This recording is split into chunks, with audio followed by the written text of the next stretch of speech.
So I do appreciate the opportunity to provide an overview of the SITES project and the role that SITES can play in helping improve the state's water system in a sensible, sustainable, and environmentally beneficial manner.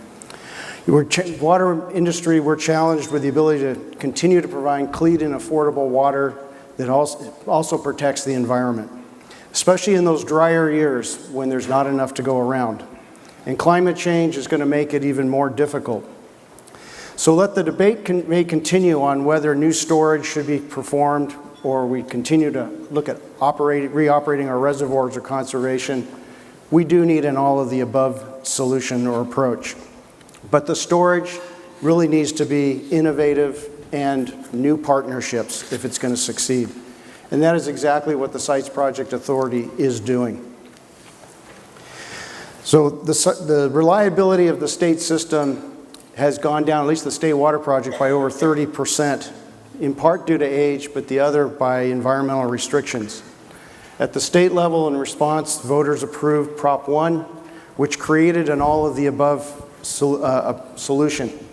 The chapter on the Water Storage Investment Program allows the state to invest in up to 50% of a project for environmental benefits. Not water supply, just environmental benefits.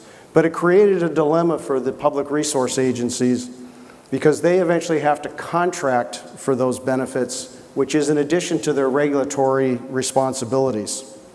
On the federal level, Congress has allowed Reclamation and Interior to participate in local projects up to 25%. So all told, we could put 75% of a project to create environmental benefits. And if we improve the environment, that would improve the ability to export water through the state system that goes through the Delta. But despite the need for new storage in the system, the question remains, is there a commitment with the state and the federal to fund environmental benefits? SITES Reservoir, because of its size and scale, will be able to integrate into the state system, the backbone of which is to take the water that's produced in the Sacramento Valley and get it down to the Delta and point south. We're strategically located where we can conserve the water that comes in the wintertime from those atmospheric rivers to put it to use later in time and through exchanges with other reservoirs at other locations. Being off-stream, we don't block fish migration and we're not prone to spill when the winter storms occur. So in terms of project being unique, it's really our multiple benefits. In addition to recreation, flood control, hydropower, the biggest benefit is water supply for people and nature. In a drought or dry year, we can produce 700,000 acre feet. On a long-term average, over 500,000. Currently today, the local water agencies are looking at over 200,000 acre feet to improve their reliability. 50,000 is approximately the state investment under Prop 1 for the environment, and Interior, about 100,000 for additional environmental benefits. This multi-benefit approach is one of the key principles in the governor's executive order. How will it work? It's going to be, again, conserving those surplus flows that occur in the wintertime, release them later in time, and through exchanges with existing reservoirs at Shasta, Oroville, and Folsom to get the water where it's needed to be put to use for the most benefit. We're also using essentially beneficiary pays principle, which means the cost to produce the water will be equally shared by all users, whether it's water or for the environment, which means every investor will have a proportionate share of the benefits as well as the costs. This water for the drier periods with 15% additional storage in the Sacramento Valley really improves the resiliency of the state system. But I'd like to focus on the environmental benefits. We're really excited about this concept. It was created by the Public Policy Institute of California, an independent think tank. And after the last drought, they looked at lessons learned, what happened. And they basically said, we need to create an environmental water budget, something that can be adaptively managed during droughts to improve the environment. And that is the concept that we have taken.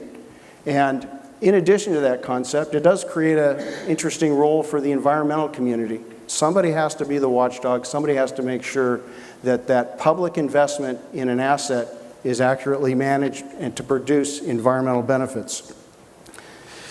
So that 700,000 is mostly in the water supply. It's equivalent to a new Diamond Valley or a Folsom Lake being available in a dry year. In the next drought, agriculture could get some allocation. In the last drought, they had 2 back-to-back years. Urban areas could receive more than just the minimum health and safety water that they were provided from the last drought.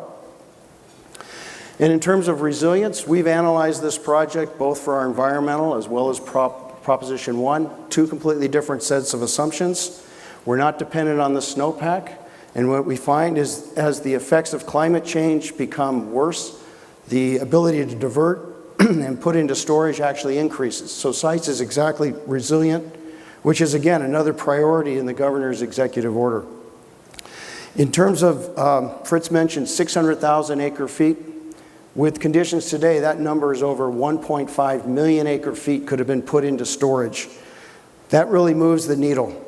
If no other project really has that scale and capacity.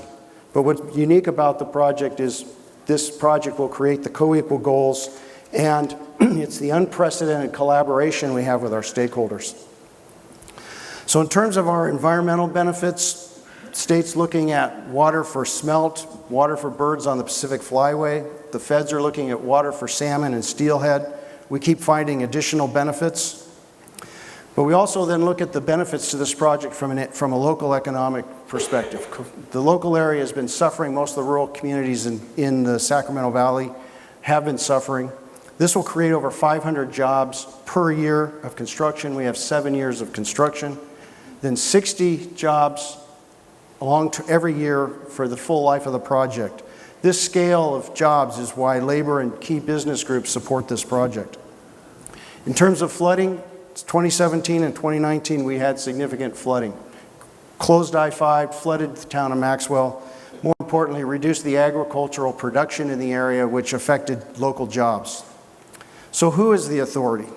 We're 29 local agencies located within the Sacramento Valley.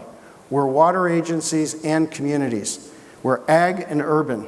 We're big and small water agencies, north and south of Delta. Our board is made up of 17 water agencies, and for those that wanted a water supply benefit, we created what we called the Reservoir Committee. We have 21 agencies that represent the Sacramento Valley, the Bay Area, the San Joaquin, and Southern California. Some of those are looking to use this water to help with them manage through their SGMA. So it's that collaboration that we have, which is again another principle in the governor's executive order. So what makes sites different is all the things listed, but it's really important is the partnerships that we're going to forge. It starts with the operators of the state federal system. How we exchange that water between those reservoirs will be key to getting the water where it can produce the most value, whether it's for water supply or for the environment. It's going to be with the Water Commission to make sure they fund their share of an investment, and similarly with Interior, an investment for water for the environment.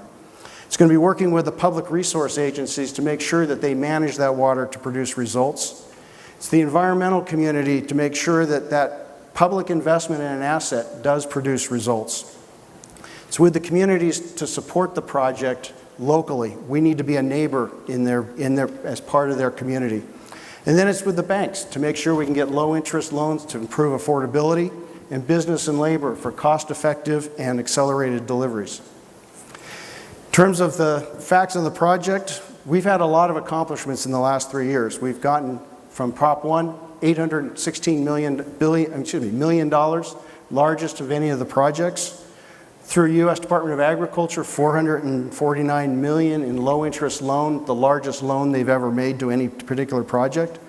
Feds, through the Interior, are looking at increasing to 25% project participation, but most importantly, the local water agencies, those 29 agencies, have raised over $27 million to move this project. It's that local sponsorship that's driving this project forward. That's what's making the difference. So when we look at the broad support, it's because of the project's fundamentals. We started with the water industry, then broadened out to business and labor, and working with the local communities. And you saw Mary Wells, she is actually a board member on our project. And now we're working with the environmental community to get them to understand their role in this project. That's resulted in significant bipartisan support at both the state and federal level. So in terms of this site's project, it's really the innovation and partnerships that is going to allow us to increase the state's water system for people and nature. In terms of the governor's recent executive order, it is an all-of-the-above approach. And the governor's 3 priorities, the sites project aligns very well with. We provide the multiple benefits. With local and federal investment, we leverage state resources. And with the authority, our partners, and our stakeholders, we're breaking down the binaries. They're working on this project, the common interest in finding long-term durable solutions. So I really want to thank you for the opportunity to provide this overview and on how we can improve the system for both people and nature. Thank you.